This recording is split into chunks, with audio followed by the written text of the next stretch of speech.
Hello guys, today in this video I will show you step by step installation of Kali Linux Nethunter without any error, and especially this is offline installation. So let's get started. Very first thing, you guys will need to download these two applications, which are Files and Nethunter Kex, from the description down below, and also make sure to install them into your device. And next, go to Play Store and also download Termix as well. And the last thing to download is Kali Linux ISO file and the bash script. I will link both of this file on my description down below on my website, so go ahead and download them easily. The ISO file is gigantic, it's huge, it's 3 GB, so you need to drink some coffee while it's downloading. And here you guys need Files application because you can use this file manager directly to navigate Termix storage. And trust me, this is going to help you a lot while copying files in Termix storage. Now after you guys have downloaded all the necessary file, open up the Termix. Here I'm about to show you the offline installation process, so we don't need to update Termix repository, and we are not going to use duplicate as well. Note guys, all of these commands that I've used on Termix are case sensitive, so make sure to type exactly or just copy and paste from my website. So let's set up storage by executing this command: Termix -setup -storage. Now tap on enter and tap on allow.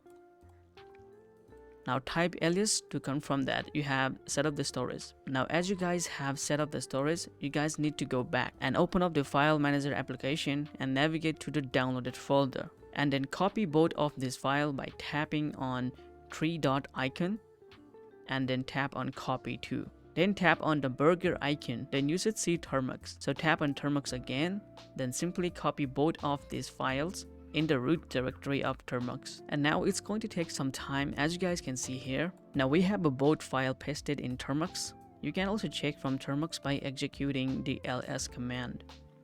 Now you can see that we have a script file here. So we need to make this script file executable so that we can easily install Kali Linux Nethunter. To make it executable, you need to execute this command: chmod +x install, and you can tap on this icon, which by means it's a tab button on your keyboard, so that you don't need to type all of the file names. Now tap on enter. So as you can see that by typing ls command again, we can see the script has been executable and its color has been changed to green. As I have told you, this is a bash file. So to execute this bash file in Termix, all you need to do is type /install and then press on tab to fill in all the names of the script file. And now tap on enter and boom, there we go. We have not used duplicate or update our Termix repository. Now we are installing this without any hassle of error stuff.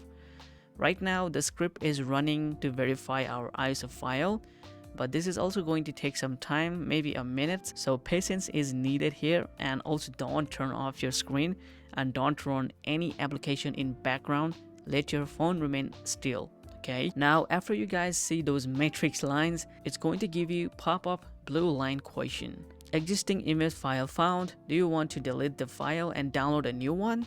So this is a very important step here, so just press N because we have already downloaded the Kali Linux ISO file. If you press Y, it will download the ISO file again, but I'm pretty sure you will end up with getting an error stuff. So just press N, it's totally fine. After pressing N, this is going to extract the ISO file and it's going to take a ton of time, maybe more than 20 minutes. After finishing, it's going to ask you again, do you want to delete the root fs file or not? So if you want to save storage and delete the ISO file, then you can press it. So press Y. If no, then press N. Well, you already have an ISO file in the downloaded folder, so it's good to delete. So press Y. Now you guys are in a Kali Linux Nethunter shell. To start Kali Nethunter, simply type Nethunter. Now to set up the GUI, you will need to set up Kex password first. So type Kex PASSWD and type your desired password and verify it. It's still going to ask you one more time to view only password. So type Y and repeat the same password and verify it again. As we have set up the Kex Now we can launch the GUI of Kali Linux Nethunter. To start the GUI, execute this command: kex space and press on enter. Now this is going to start a VNC server for you, and you can see the display, RFP port. Now open up the Nethunter kex application. Make sure that it's on localhost and type your kex password here, then press on connect. Well guys, there we go. We are on a fully functional Kali Linux Nethunter desktop GUI mod. Now you can launch all the tools, use them against your wish. Well, I'm not responsible for your bad behavior by hacking someone's data or breaching, so use it wisely. You can also learn its tool from YouTube. There are tons of tutorials regarding Kali Linux. Keep learning Kali Linux and its tools. The password for the root is KALI. Now, to stop the VNC server, go back to the terminal and type kex space stop. Well guys, that's it. I hope you found this video more useful. Check out this playlist for more Kali Linux tutorial just like this. Thank you so much for watching, and I'll see you guys in the next video. Peace out.